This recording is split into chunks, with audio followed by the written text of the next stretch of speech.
ವೀರಮಣಿಯವರು ತಾವು ಅನಿಸಿಕೆ ಆದಂತ ಅವರೇ ಸ್ಟ್ರಾಂಗ್ ಆದ ಪರ್ಸನ್ ಅದಾರ, ನಿಮಗೆಲ್ಲ ಸ್ಪಂದಿಸ್ತಾರ. ಅದರಂತೆ ಡಾಕ್ಟರ್ ಬಾಬಾ ಸಾಹೇಬ್ ಅಂಬೇಡ್ಕರ್ ಅವರು ಹೇಳಿದಂತೆ ನಾವು ಕರಗುವ ಮಣ್ಣಾಗಬಾರದು, ಸಮುದ್ರ ದಿಕ್ಕನ್ನೇ ಬದಲಿಸುವಂತ ಒಂದು ಬಂಡೆಗಲ್ಲಾಗಬೇಕಂತ ಹೇಳಿದ್ರು.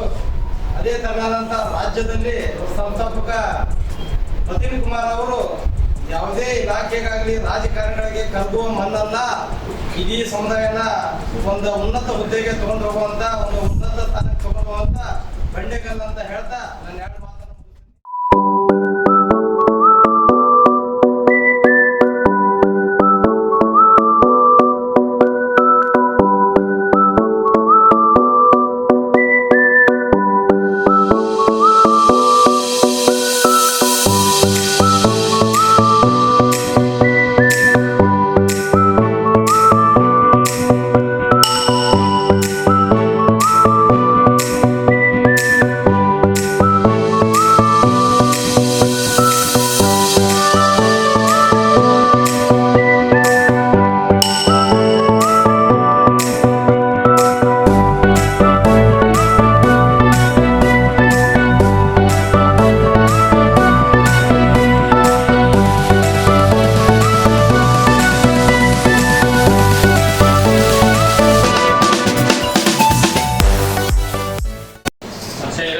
ಜಿಲ್ಲಾಧ್ಯಕ್ಷರು, ಆಮೇಲೆ ಮತ್ತು ಸಾಮಣ್ಣ ಶಿಲ್ವಾದಿಯವರು, ಆಮೇಲೆ ಮತ್ತೆ ಯಾರು ನಮ್ಮ ಸಂಘಟನೆಲ್ಲ ನಮ್ಗೆ ಜಾಸ್ತಿ ಹೋಗಲ್ಲ, ನಾವು ಸಂಘಟನೆ ಮಾಡೋದು.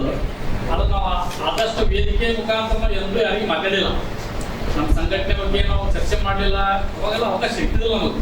ಇವಾಗ ನಮಗೆ ಏನು ಹುಡುಕಪ್ಪ ಅನ್ನೋ ವಿಷಯ ನಮ್ಮ ಮನಸ್ಸೊಳಗೆ ಭೀಮ್ ಆರ್ಮಿಯನ್ನು ಬಾಗಲಕೋಟೆ ತಗೋಬೇಕು ಅನ್ನೋ ಆಸೆ ನಮ್ಗೆ ಭಾಳ ಇತ್ತು. ಮೊದಲ ಮುಂಚೆ ನಮ್ಮ ವೀರೇಶ್ ಕಾಟಾಪುರ ಅವರೆಲ್ಲ ಪಾಪ ಏನಕ್ಕೆಲ್ಲ ಹೇಳ್ತಿದ್ರೆ ನಾವು ಸಂಘಟನೆ ಬಂದ್ಬಿಟ್ಟು ಎಲ್ಲ ಒಳ್ಳೆ ಆಗ್ತೈತಿ, ಎಲ್ಲ ಮಾಡೋರು ಎಲ್ಲರೂ ಹೋರಾಟ ಮಾಡೋನು. ನಾವು ಬೇರೆ ಸಂಘಟನೆಗಳು ಅಷ್ಟೊಂದು ರೆಸ್ಪಾನ್ಸ್ ಸಿಗ್ತಿದಿಲ್ಲ. ಇಲ್ಲೆಲ್ಲ ನಾವು ಅವಕಾಶ ಮಾಡಿಬಿಟ್ರೆ ರಚನೆ ಮಾಡೋದಂತ ನಮ್ಮೆಲ್ಲ ಲೀಡರ್ಗಳು ಸಿಕ್ಕರೆ ಸಾಕು, ಒಳ್ಳೆಯದಾಯ್ತು ನಮ್ಗೆ.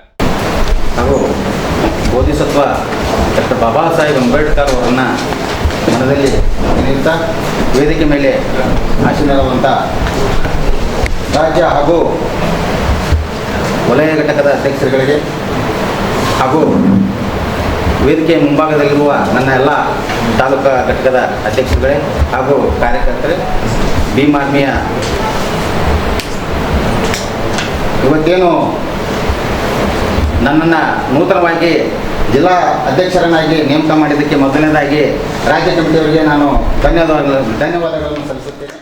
ಅದೇ ರೀತಿಯಾಗಿ ನಾವು ಈಗಾಗಲೇ ಸತತ ಒಂದು 10-12 ವರ್ಷಗಳಿಂದ ನಾವು ಸಂಘಟನೆಯಲ್ಲಿ ಬೇರೆ ಬೇರೆ ಸಂಘಟನೆಗಳಲ್ಲಿ ಕಾರ್ಯನಿರ್ವಹಿಸುತ್ತಾ ಬಾಬಾ ಸಾಹೇಬರು ಕೊಟ್ಟಂಥ ನಮಗೆ ಏನಪ್ಪ ಅಂದರೆ ಅಸ್ತ್ರ ಯಾವುದಪ್ಪ ಅಂತಂದರೆ ಅದು ಚಳುವಳಿ ಮುಖಾಂತರ ನಾವು ಯಾವುದಾದ್ರೂ ನ್ಯಾಯವನ್ನು ಒದಗಿಸಬೇಕಾದಂಥ ಶಕ್ತಿಯನ್ನು ನಮ್ಗೆ ಡಾಕ್ಟರ್ ಬಾಬಾ ಸಾಹೇಬ್ ಅಂಬೇಡ್ಕರ್ ಅವರು ಚಳುವಳಿಯನ್ನು ಒಂದು ಅಸ್ತ್ರ ಕೊಟ್ಟಿದ್ದಾರೆ. ಅದ್ರ ಜೊತೆಗೇ ಬಾಬಾ ಸಾಹೇಬರು ಆ ಚಳುವಳಿನ ಯಾವ ರೀತಿ ಮಾಡಬೇಕು, ಏನು ಮಾಡಬೇಕು, ಹೆಂಗೆ ಮಾಡಬೇಕು ಅಂಥೇಳಿ ನಾವು ಒಂದು ರೀತಿ ಸಂವಿಧಾನವನ್ನು ಓದಿದರೆ ಅದೆಲ್ಲ ರೀತಿ ನಾವು ಯಾವ ರೀತಿ ಚಳುವಳಿ ಮಾಡಬೇಕು, ಯಾವ ರೀತಿ ನ್ಯಾಯ ಒದಗಿಸ್ಕೊಡ್ಬೇಕು, ನಂಬ್ಕೊಂಡು ಬಂದಂಥ ಜನರಿಗೆ ಯಾವ ರೀತಿ ನ್ಯಾಯ ಕೊಡಿಸ್ಬೇಕಂತ ಹೇಳಿ ಬಾಬಾ ಸಾಹೇಬರು ಸಂವಿಧಾನದಲ್ಲಿ ಸ್ಪಷ್ಟವಾಗಿ ಬರೆದಿದ್ದಾರೆ. ನಾವು ಮೊದಲನೇದಾಗಿ ಸಂವಿಧಾನವನ್ನು ಎಲ್ಲರೂ ದಯಮಾಡಿ ಸಂವಿಧಾನವನ್ನು ಪೂರ್ತಿಯಾಗಿ ಓದಿರಿ ಅಂತೇಳಿ ಈ ಸಭೆ ಮುಖಾಂತರ ನನ್ನೊಂದೊಂದು ಮನವಿ.